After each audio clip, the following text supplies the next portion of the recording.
The Dark Violinist by Lauren Chambers. Chapter 1. Smoke rose from beneath the city grates, catching the streetlights and turning a hellish red. Jack fidgeted in the cold. Nervousness squeezed at his veins, telling him that he shouldn't be there, waiting outside some New York City basement, but the invitation was just too intriguing. The door opened and an innocuous man, no older than Jack and likely also a college student, eyed him from a threshold. Jack stepped down the cement stairs to meet him. The two didn't greet each other. They didn't shake hands. The man at the door, Derek, as Jack had been told, looked him up and down and said in a calm tone, "Your friend explained this to you?" "Yes." "All of it?" He said, "This is a way to achieve what we want. A kind of magic?" "No magic," Derek said. "Just the mind. Come inside." Jack hurried in behind Derek, leaving the cold, searing bite behind. But inside was unnaturally hot. There was a small hallway, dingy, with orange industrial light bulbs caged overhead. The hallway led to rooms marked with hammered-in numbers. They entered room 8. Jack went to take off his coat, but there was no hanger beside the door. The room looked like a boiler room. But not even that. A few chairs scattered about, each a much better quality than the rest of this place. Splotches upon the concrete walls played with his eyes the way they danced like children in the light of a single furnace. Its jail-like bars kept back a roaring fire, forced to breathe out through a pipe that escaped through the ceiling. A table with various unlit candles sat awkwardly in the center of the chairs, and another young man sat among them. "Are you familiar with the carrot and the stick, Jack?" Derek asked, pulling Jack's attention away from the third man. "Yes, you. Incentivize with a carrot and penalize with a stick, as learning and teaching." "Very good. But this is the carrot. And the gun." Jack's pupils dilated at the word. Gun. No one said anything about a gun. "It only works if you believe it will." "But will it work?" Derek's mouth curled. "What terrifies you the most?" Jack looked away, the heat constricting his throat.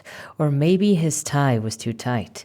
He pulled it down to no relief and looked back at the third man. Like Jack and this Derek, he didn't look older than his early 20s, but his physicality hunched over in his seat, the tired look on his face, and the glow of the fire casting unfamiliar shadows made him seem as if he had just aged a lifetime. Jack's eyes trailed down to the man's lap. He gripped his hand tight. White gauze stained red around the palm. It had been slit. "Jack? I don't know. I don't understand. Your friend Ramirez tells me that you want to be a conductor." Yes." "The greatest?" "Yes." "What do you want to bet?" "What?" "What is the worst fate that you can imagine?" I suppose dying." "How?" Derek asked, narrowing his eyes and waiting with his mouth agape for the answer. A bullet to the head?" Derek's longing eyes rolled away as if to say, "Is that your best?" Drowning, or no, burning." "Attaboy." Derek held his hand, ushering Jack to have a seat in one of the chairs. The leather squeaked under his weight, and no matter how Jack adjusted himself, it never felt comfortable. But it was just one prong of a pitchfork barbing his senses. The other was the furnace curling his hairs. The last was the third man, still holding his bleeding hand and staring at him.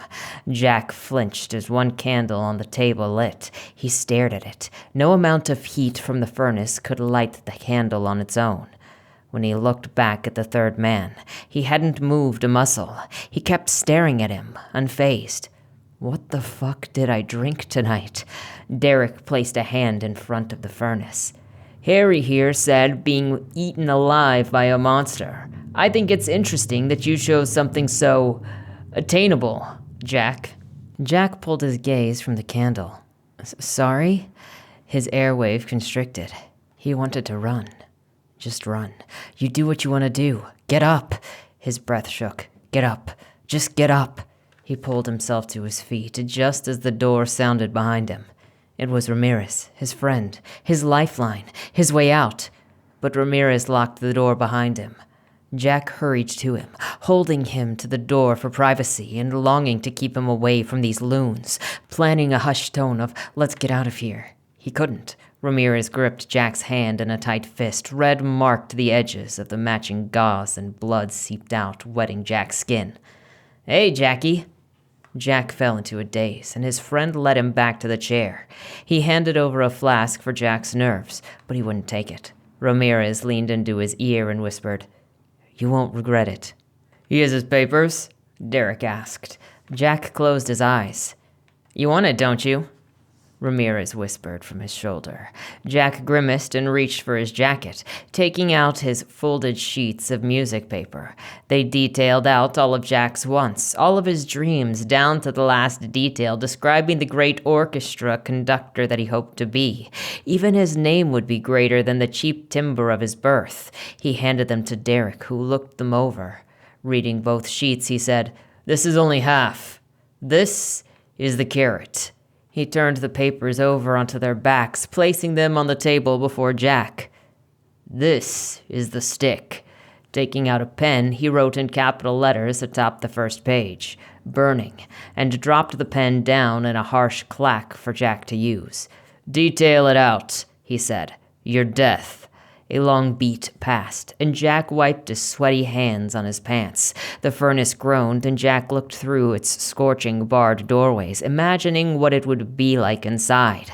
The idea slithered and constricted like a nylon string, and in that heat, under that moment, something from within impelled him to take up the pen. He detailed it out. The heat, the smoke, the bubbling sizzling of the flesh, the curling of the hair, the charred, inhuman object that would be left behind. His death. Once at the end, Jack hesitated to sign it, so he put the pen down. "Come on, Jack," Ramirez said in his ear, squeezing his eyes shut. Jack picked the pen up again and wavered over the parchment. One last fleeting sparkle of goodness held back his hand. Ramirez gripped his shoulder. Jack wrote, but he only penned down his last name, Brown. "Imagine how history will remember us," Derek said. "The great musician, the great anthropologist, the great psychologist, and the great conductor." Jack stared down at the inky words. It had all poured out of him so easily. He didn't look away from those papers, not even when Derek took his hand and the cold steel of the knife's edge gently laid against his palm. A moment of hesitation gripped Jack's gut, and then he squeezed hard around the knife. Derek yanked and sliced the skin. Jack hadn't flinched. The white-hot flesh of a deep and penetrating wound commanded him to squeeze it shut, and the ache sank deeper down into his wrist. His hand burned hot and felt so wet. Blood dripped down his delicate, pale wrist, but Jack still stared at the papers. He went along passively to what Derek did to him next. Over the papers, Derek conducted Jack's bloody hand, letting the hot red elixir coat each page. A large glob fell flat onto the name, Brown. Giving Jack his hand back, Derek collected the wet parchment and took it to the furnace. He opened the latch, not concerned about burning himself, and tossed the papers inside.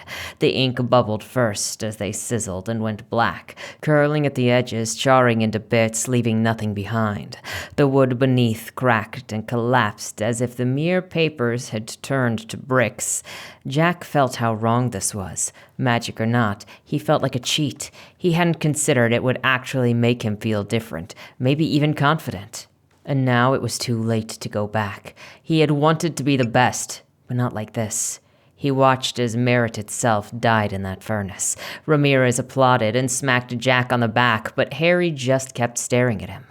When Derek turned back, presenting as a dark silhouette before the fire, his eyes appeared like an animal's on the darkened road when they flashed an inhuman yellow reflection.